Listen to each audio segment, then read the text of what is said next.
নমস্কার বন্ধুরা, প্রিয় ঠিকানা ইউটিউব চ্যানেলে তোমাদের সবাইকে স্বাগত। কেমন আছো তোমরা? আশা করি অনেক ভালো আছো, সুস্থ আছো। আজ চলে এলাম নতুন আরেকটি ভিডিও নিয়ে।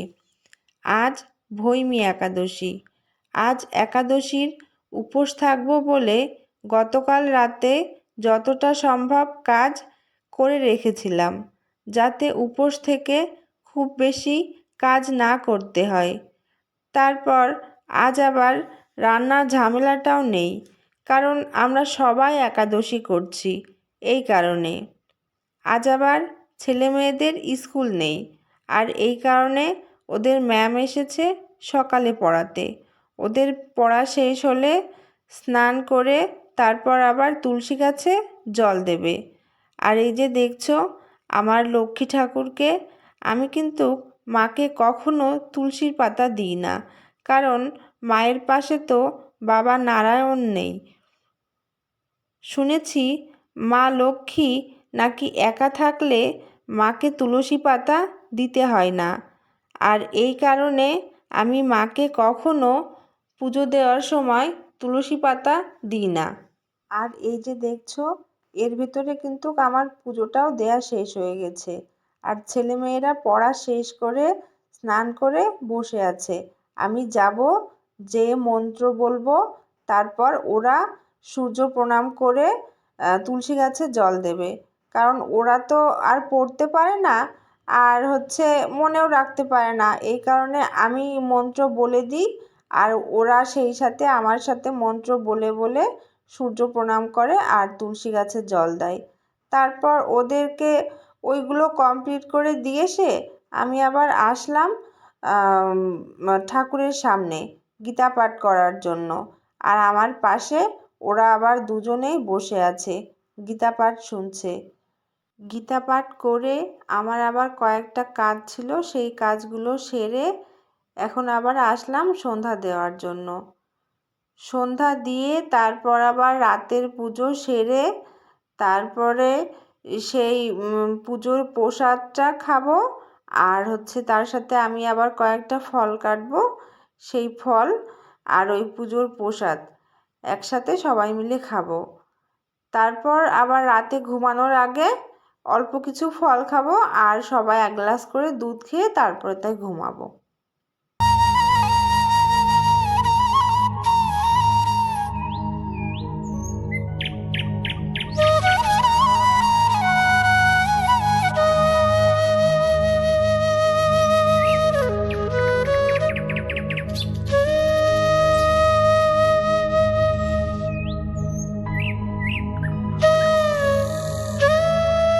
কাছে এবং দূরে তোমরা যে যেখান থেকে আমার এই ভিডিওটা দেখছো, তাদের সবাইকে বলবো ভিডিওটা ভালো লাগলে অবশ্যই একটা লাইক দেবে এবং কমেন্টের মাধ্যমে তোমাদের মূল্যবান মতামত জানাবে। আর তোমরা এখনও যারা চ্যানেলটাকে সাবস্ক্রাইব করোনি কিন্তু ভিডিওগুলো দেখছো, তারা এই রকম আরও ভিডিও দেখতে চাইলে চ্যানেলটাকে অবশ্যই সাবস্ক্রাইব করো। আর ইতিমধ্যেই যারা চ্যানেলটাকে সাবস্ক্রাইব করেছো, তাদের সবাইকে আমার পক্ষ থেকে অনেক ধন্যবাদ। শুধু একাদশী বলেই না, যে কোনো পুজোর উপোস করলেই না সেদিন সারাটা দিন আমার খুব ভালো কাটে। মানে নিজের কাছে অনেক বেশি শান্তি শান্তি লাগে, আর কি বলবো, অনেকটাই ভালো লাগে। আর এই যে দেখছো প্রদীপটা, আমি কিন্তু একাদশীর দিন ঘিয়ের প্রদীপ জ্বালাই, সর্ষের তেল দিয়ে ওদিন আর প্রদীপ জ্বালাই না। আর এখন এগুলো নিয়ে যাচ্ছি, নিচে যাব, আর বারান্দায় একটা তুলসী গাছ আছে, ওখানে সন্ধ্যা দেব। আর সব ঘরে আর কি একটু ধুনো দেখাবো। আর এর ভিতর কিন্তু আমি সব ঘরে গঙ্গা জল ছিটিয়েছি। আমি আবার মাঝে মাঝে এটা করি। আজ কিন্তু ভারী কাজ তেমন একটা না থাকলেও ছোটোখাটো বেশ অনেকগুলো কাজই ছিল। আমি তো প্রথমে ভাবছিলাম যে আজ একটু কাজ কম আছে, আর এই কারণে একটু রেস্ট নেওয়া যাবে, কিন্তু সকালে ওঠার পর থেকে আমি কিন্তু আর রেস্ট নিতেই পারিনি। সারাদিন ছোটোখাটো অনেক কাজই করতে করতে সময় চলে গেছে।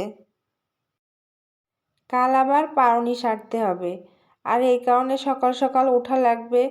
তাই আবার ভাবছি যে ছেলে মেয়েদেরকে তাড়াতাড়ি করে খেতে দিয়ে তাই ওদেরকে ঘুম পাড়িয়ে দেব। নয়তো দেখা যাবে সকালবেলা ওঠার সময় খুব ঝামেলা শুরু করে দেবে। ছেলেমেয়েরা উপোস থাকলে কি হয়, ওরা একদমই ফল খেতে চায় না। মানে ওরা ফল পছন্দই করে না। অবশ্য আমিও তেমন একটা ফল পছন্দ করি না।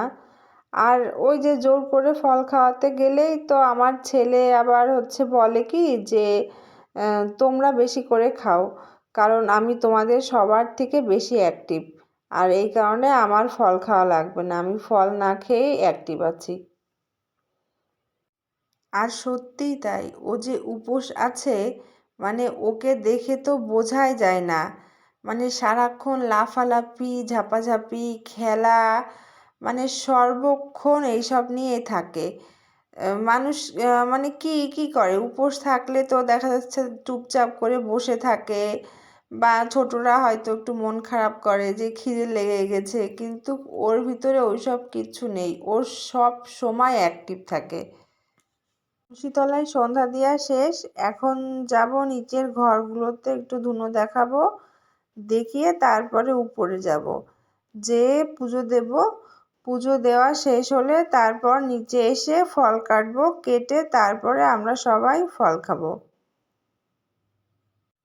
ধুনোচিটা বারান্দায় তুলসী গাছের গোড়ায় রেখে দেব, নয়তো ঘরের ভিতরে রাখলে সব তো লাগানো থাকবে, এইবার ধোঁয়া ধোঁয়া হয়ে যাবে আর ছেলে মেয়েদের প্রচণ্ড চোখ জ্বালা করবে। এই কারণে এটার ঘরের ভিতরে রাখবো না, এখন বাইরেই রেখে দেব।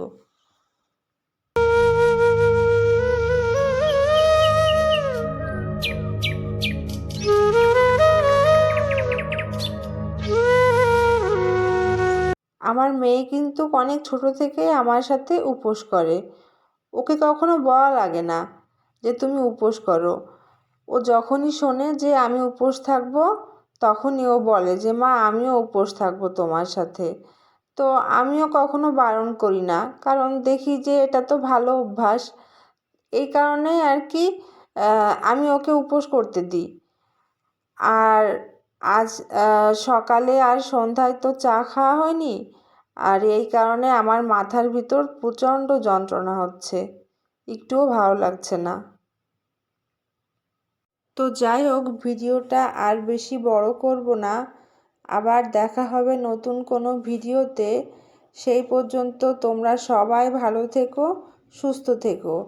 আর ভিডিওটা দেখার জন্য তোমাদের সবাইকে অনেক ধন্যবাদ।